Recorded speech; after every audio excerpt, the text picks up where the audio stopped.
Teachers day. রিসেসের time ছিল আর গাট্টু চিঙ্কি ক্লাসে দাঁড়িয়ে তাদের সব বন্ধুদের সাথে কথা বলছিল। আরে গাট্টু, টিচার্স ডে আসছে, আমরা টিচার্সদের জন্য কি স্পেশাল করব? আমি তো নিজে বুঝতে পারছি না বান্টি, আমি কি বলবো। প্রত্যেকবারের মতন এইবারও আমরা টিচার্সদের জন্য কার্ড বানাবো আর গিফটস নিয়ে যাব, আর কি। তখন চিঙ্কির একটা মাথায় বুদ্ধি আসে আর নিজের বন্ধুকে বলে, না না, আমাদের এসব করার একদম দরকার পড়বে না। কেন চিঙ্কি? তাহলে আমরা আর কি করব?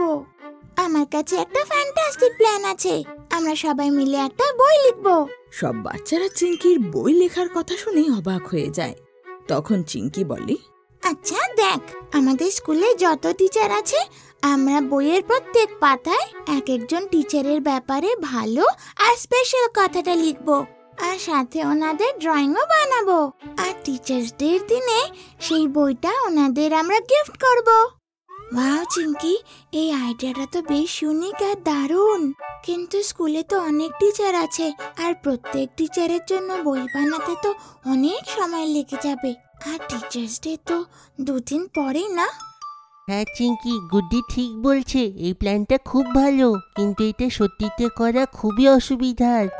চিঙ্কি কিছু বলতো তার আগেই বেল বেজে যায় আর সব বাচ্চারা নিজেদের নিজেদের চেয়ারে বসে পড়ে। কিন্তু ক্লাসে মিশ্রা স্যারের বদলে তাদের সিনিয়র হর্ষ দাদা আর শ্রেয়া দিদি আসে। Good afternoon students. Mishra sir staff রুমে একটু বিজি আছেন, ততক্ষণ আমি আর হর্ষ দাদা এখানে থাকবো।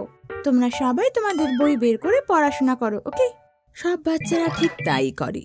কিন্তু তখনই বান্টি চিঙ্কিকে বলে, চিঙ্কি চিঙ্কি, তুমি হর্ষ দাদা শ্রেয়া দিদিকে নিজের প্ল্যান বলো, ওরা নিশ্চয়ই আমাদের হেল্প করবে। ওরা বড় তো, ওদের কাছে নিশ্চয়ই কোনো সলিউশন থাকবে। হ্যাঁ, তুই একদম ঠিক বলেছিস বান্টি। চিঙ্কি আর বান্টিকে ফুসফুস করতে দেখে শ্রেয়া আর হর্ষ দুজনেই ওর কাছে এসে, কি হয়েছে চিঙ্কি? তুই বান্টির সাথে কি কথা বলছিস? শ্রেয়া দিদি, আমাদের তোমাদের কিছু বলার আছে। আচ্ছা, কি?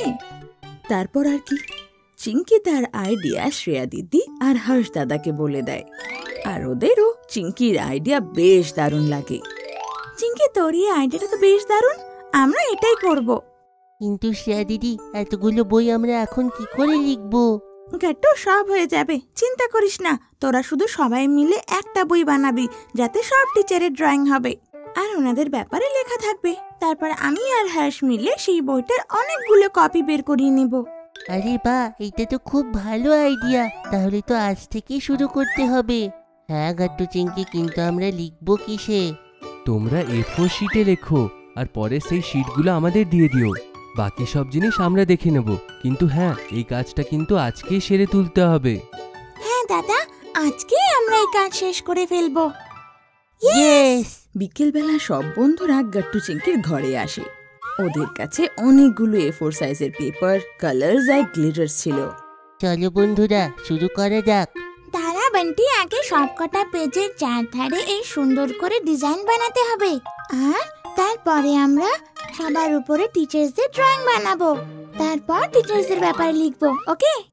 হ্যাঁ চিঙ্কি, তার মানে সব পেজের মধ্যে একইভাবে কাজ করতে হবে, কারণ সেটা একটা বইয়ের হবে। তাহলে সব পেজেস একই হওয়া উচিত। হ্যাঁ, তাহলে শুরু করা যাক। সব বাচ্চারা কাজে লেগে যায়। মিশ্রা স্যার আমাদের ম্যাথস পড়ান, আর উনি খুব ভালো। লাঞ্চের পর যখনই উনি আসেন, আমাদের সবাইকে জিজ্ঞেস করেন যে আমরা লাঞ্চ করেছি কিনা। উনি সবার খুব কেয়ার করেন। হ্যাঁ, আর মীরা ম্যাম সবাইকে স্কুলে আর্ট শেখায়। আমাদের সকলকে উনি হেল্প করেন। আর যদি আমরা বই নিয়ে যেতে ভুলে যাই ওনার ক্লাসের, উনি রাগেন না। আমি তো বুঝতেই পারছি না সিং স্যারের বিষয়ে কি লিখবো। আমি তো খুব ভয় পাই ওনাকে। আরে বান্টি, তোর মনে নেই যখন তুই অসুস্থ ছিলি আর তুই ক্লাস অ্যাটেন্ড করতে পারিসনি, তখন সিং স্যার তোর এক্সট্রা ক্লাস নিয়ে তোর ক্লাস কমপ্লিট করান? যতই উনি রাগী হন না কেন, উনি বকেন যাতে আমরা পরিশ্রম করি আর সফল হই। হ্যাঁ গুড্ডি, ঠিক বলছো।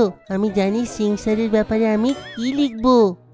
বাচ্চারা খুব পরিশ্রম করে আর প্রায় 4 ঘন্টার পরিশ্রমের পর ওদের কাজ শেষ হয়। শেষমেশ আমাদের কাজ শেষ হয়েছে আর সব টিচারের ব্যাপারে লেখা হয়ে গেছে। এবার আমরা এই সব কটা পেজে শ্রেয়া দিদি আর হর্ষ দাদাকে দিয়ে দেব, আর বাকি কাজ ওনারা দেখে নেবে। ইয়েস চিঙ্কি। গাট্টু চিঙ্কির বন্ধুরা এবার নিজের নিজের ঘরে চলে যায়, আর গাট্টু চিঙ্কিও হাঁপিয়ে গিয়ে শুয়ে পড়ে। পরের দিন গাট্টু চিঙ্কি আর ওর বন্ধু বান্ধবরা সব পেজে শ্রেয়া দিদি আর হর্ষ দাদাকে দিয়ে দেয়। দুদিন পরে টিচার্স ডে ছিল, আর টিচার্স ডের দিন সব বাচ্চারা স্কুলে পৌঁছায়। শ্রেয়া দিদি আর হর্ষ দাদা কোথায় গেল? ওরা তো আমাদের বই নিয়ে আসার ছিল না। আরে চিন্তা করিস না গাট্টু, ওনারা এলোই বলে। হ্যাঁ, ওই দেখো ওরা সবাই আসছে। শ্রেয়া দিদি আর হর্ষ দাদা ক্লাসে আসে, আর ওদের হাতে গাট্টু চিঙ্কির বানানো সেই বইয়ের অনেকগুলো কপি ছিল। গাট্টু চিঙ্কি বান্টি গুড্ডি তাড়াতাড়ি ওই বইগুলো ধরার জন্য ওদের হেল্প করে। ওয়াও দাদা দিদি, এই বইটা তো দেখতে এত সুন্দর দেখাচ্ছে, আর এদের ফ্রন্ট কভারে তো আমাদের স্কুলের ফটো আছে। বিশ্বাস হচ্ছে না এটা আমরা লিখেছি। বিশ্বাস কর গাট্টু। আচ্ছা চ, এবার সবাই মিলে স্টাফ রুমে যাব। সব টিচার্স তো সেখানেই আছে, ওখানে গিয়ে আমরা সবাই মিলে একসাথে গিফট দেব। হ্যাঁ হ্যাঁ, চলো তাহলে। সব বাচ্চারা স্টাফ রুমে পৌঁছায়। সেখানে সব টিচাররা ছিল, আর ওদের কাছে অনেকগুলো গিফটসও রাখা ছিল। সবার আগে গাট্টু চিঙ্কি আর ওর বন্ধুরা টিচার্সদের উইশ করে। Happy teachers day. Happy teachers day ma'am. Thank you বাচ্চারা। থ্যাংক ইউ বাচ্চারা। তোমাদের হাতে কি? স্যার, এটা আপনাদের জন্য আমাদের তরফ থেকে ছোট্ট একটা গিফট।